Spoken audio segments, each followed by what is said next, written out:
أعوذ بالله من الشيطان اللعين الرجيم بسم الله الرحمن الرحيم اللهم صل على محمد وآل محمد وعجل فرجهم السلام عليكم ورحمة الله وبركاته رب اشرح لي صدري ويسر لي أمري واحلل عقدة من لساني يفقه قولي صدق اللہ العلی العظیم۔ اللہ کریم کی بہت ساری نعمتیں ہیں دوستو، ہمیں چاہیے کہ گاہے بگاہے اللہ کریم کی نعمتوں کا ذکر کریں ہم، اور ایک دوسرے کے ساتھ شیئر کریں، اور پھر اس بہانے اللہ کریم کا شکر بھی ادا کریں۔ تو دوستو، جب ہم صبح اٹھتے ہیں اور صبح اٹھنے کے بعد سب سے پہلی نعمت تو یہی ہے کہ اللہ کریم نے جب ہمیں دوبارہ سے اٹھا دیا تو ہمیں پھر موقع عطا کیا کہ دوبارہ سے ایک ٹائم آپ کے پاس ہے، آپ اٹھیں اور کچھ اچھائی کر لیں۔ یہ کتنی بڑی نعمت ہے اللہ تعالیٰ کی کہ اللہ تعالیٰ ہمیں رات بھر بہترین پرسکون نیند عطا فرماتے ہیں، اور سکون کے بعد پھر دوبارہ سے ریسٹ عطا کرنے کے بعد پھر دوبارہ سے ہمیں رزق حلال تلاش کرنے کے لیے زندگی عطا کرتے ہیں، اور اللہ تعالیٰ کی نعمتوں کو اور اللہ کے فضل کو تلاش کرنے کا موقع عنایت کرتے ہیں۔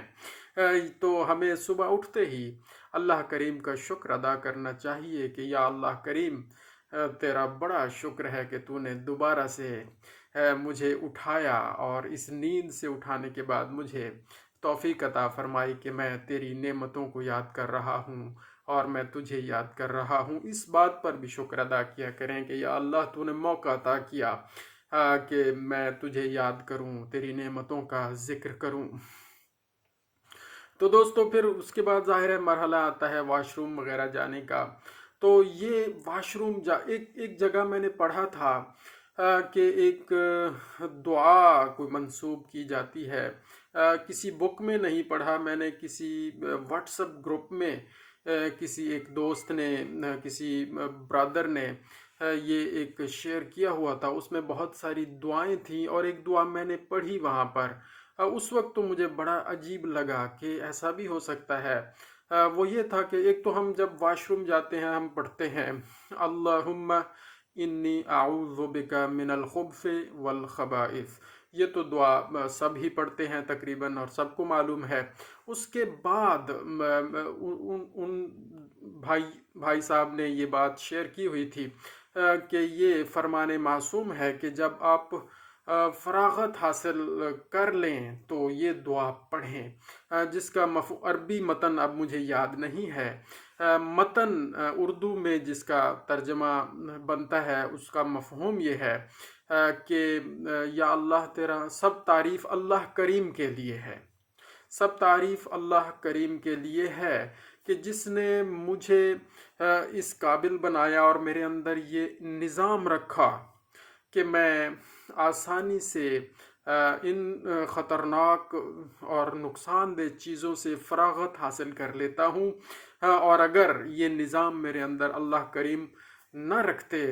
اور میں ان خطرناک اور فاسد مادوں سے فراغت حاصل نہ کر سکتا تو یقیناً میں ہلاک ہو جاتا۔ یہ مفہوم ہے دوستو جو میرے ذہن میں وہ پڑھنے کے بعد رہ گیا، اور میں کوشش کرتا ہوں کہ یہ میں دل ہی دل میں دہرا لوں، چلے زبان پہ نہ صحیح، اس وقت دل ہی دل میں یہ ایک سوچ میں، ذہن میں، دل میں یہ بات دہرانے کی کوشش کرتا ہوں۔ اور واقعی ایسا ہے بھی، ہمارے بڑے قریبی عزیز ہیں، اللہ تعالیٰ ان کو صحت و سلامتی عطا فرمائے، تو اکثر اوقات بیچارے پتھریوں کا شکار رہتے ہیں، سٹونز کا شکار رہتے ہیں، تو بڑی تکلیف دہ ایک چیز ہوتی ہے، ظاہر ہے بہت پینفل کنڈیشن ہوتی ہے۔ اور جب انہوں نے بتایا کہ جب وہ پتھری نکلتی ہے یورینری ٹریکٹ سے تو بہت ہی تکلیف ہوتی ہے، اور وہ زخمی کر کے نکلتی ہے اس پورے ٹریکٹ کو، اور کافی دن کے لیے وہ ایک مسئلہ ہو جاتا ہے۔ تو ہمیں اس نعمت پر بھی اللہ کریم کا شکر ادا کرتے رہنا چاہیے۔ یا اللہ تیرا شکر ہے، تیرا بڑا کرم ہے، تیرا بڑا احسان ہے کہ ہمارے اندر جو نظام آپ نے خود رکھے ہیں یا اللہ کریم، ان نظاموں کو بہترین طریقے سے آپ خود چلا رہے ہیں، اور ان نظاموں کو بہترین طریقے سے چلانے کے بعد ہمیں نقصان دہ چیزوں سے اور خبث سے اور خبائث سے آپ خود بچا لیتے ہیں اور نجات عطا کر لیتے ہیں۔ تو اعوذ باللہ من الشیطان الرجیم بھی پڑھتے رہنا چاہیے تاکہ شیطان کے حملے سے محفوظ رہیں اور اللہ تعالیٰ کی نعمتوں کے ہم قریب رہیں۔ تو دوستو،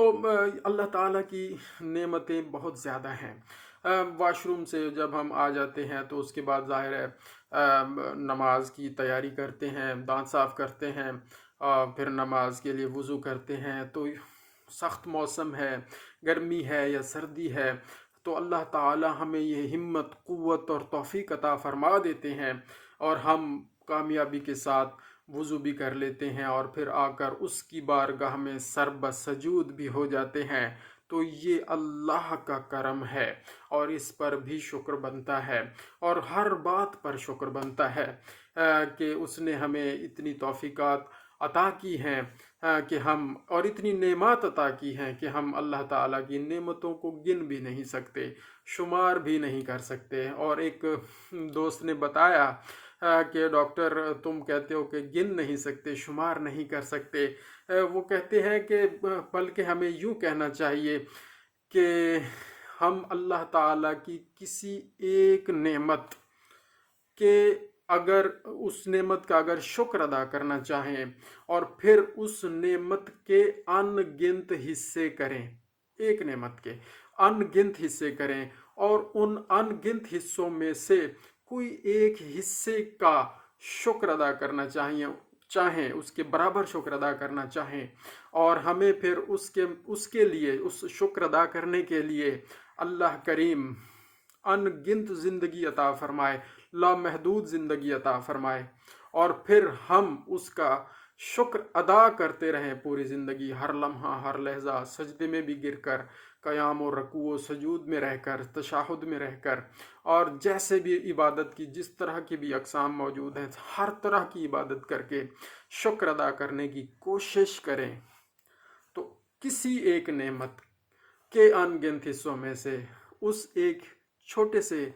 نہ نظر آنے والے، ظاہری طور پر انڈیوائیڈیبل جو پارٹ ہوتا ہے، اس حصے کا بھی ہم شکر ادا نہیں کر سکتے، حق ادا نہیں ہو سکتا۔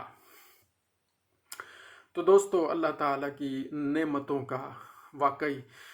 کوئی بھی حق ادا نہیں کر سکتا، ہم بھی حق ادا نہیں کر سکتے، لیکن فرامین معصومین میں یہ ملتا ہے کہ ہمیں پھر بھی شکر کے جملے، شکر کے فکرے، شکر کے الفاظ استعمال کرتے رہنا چاہیے تاکہ ہمارا شمار شکر گزار بندوں میں ہو جائے۔ حق تو ادا ہو نہیں سکتا، لیکن ہم نے اپنا شمار تو شکر گزار بندوں میں کروانا ہے۔ تو معصومین نے فرمایا ہے، ایک روایت میں ہے کہ آپ 4 مرتبہ الحمدللہ رب العالمین، الحمدللہ رب العالمین، الحمدللہ رب العالمین، الحمدللہ رب العالمین، اس طرح 4 مرتبہ پڑھ لیا کریں تو آپ کا شمار شکر گزار بندوں میں انشاءاللہ العزیز ہو جائے گا۔ اور ایک اور روایت میں امام جعفر صادق علیہ السلام نے فرمایا کہ وہ میں نے ایک دعا شیئر بھی کی ہوئی ہے کہ آپ اگر 7 مرتبہ یہ پڑھیں، الحمدللہ علی کل نعمت کانت او ہی کائنۃ، یہ دعائے مبارکہ ہے، اگر ہم 7 مرتبہ پڑھیں تو ہمارا شمار اللہ کریم انشاءاللہ العزیز اپنے شکر گزار بندوں میں فرمائے گا۔ اور ایک صحابی تشریف لائے مولا متقیان امام علی علیہ السلام کے پاس کہ مولا میں اب، وہ شاید بزرگ تھے یا ان کی کوئی مجبوری تھی، بہرحال یہ اب مجھے مکمل علم نہیں ہے، لیکن یہ بات میرے ذہن میں ہے کہ وہ آئے اور مولا سے پوچھا، مولا مجھے کچھ ایسا تعلیم فرمائیے کہ میرے لیے کافی ہو جائے، یہ مفہوم ہے۔ تو مولا نے، انہوں نے کہا جی مجھے کچھ ایسا تعلیم فرمائیے کہ وہ بہت ساری جو تاکیبات نماز ہوتی ہیں، نماز پڑھنے کے بعد جو ذکر ہے، اذکار ہے، دعائیں ہیں، وہ بہت زیادہ تاکیبات ہیں، وہ اب مجھ سے ہو نہیں سکتی، میں پڑھ نہیں سکتا، رہ جاتی ہیں، تو میں اب کیا کروں، میں بڑا پریشان ہوں۔ تو مولا نے فرمایا تم یہ 4 جملے پڑھا کرو، انشاءاللہ العزیز تمہارے لیے، اگر تم تاکیبات کے لیے وقت نہیں نکال سکتے تو یہ 4 جملے آپ پڑھ لیا کرو نماز کے بعد، یہ آپ کے لیے کافی ہیں۔ تو وہ میں دہرانے کی کوشش کرتا ہوں تاکہ صدقہ جاریہ شمار ہو جائے۔ اعوذ باللہ من الشیطان الرجیم، بسم اللہ الرحمن الرحیم، الحمد للہ علی کل نعمت واسأل اللہ من کل خیر واستغفر اللہ من کل ذنب واعوذ باللہ من کل شر۔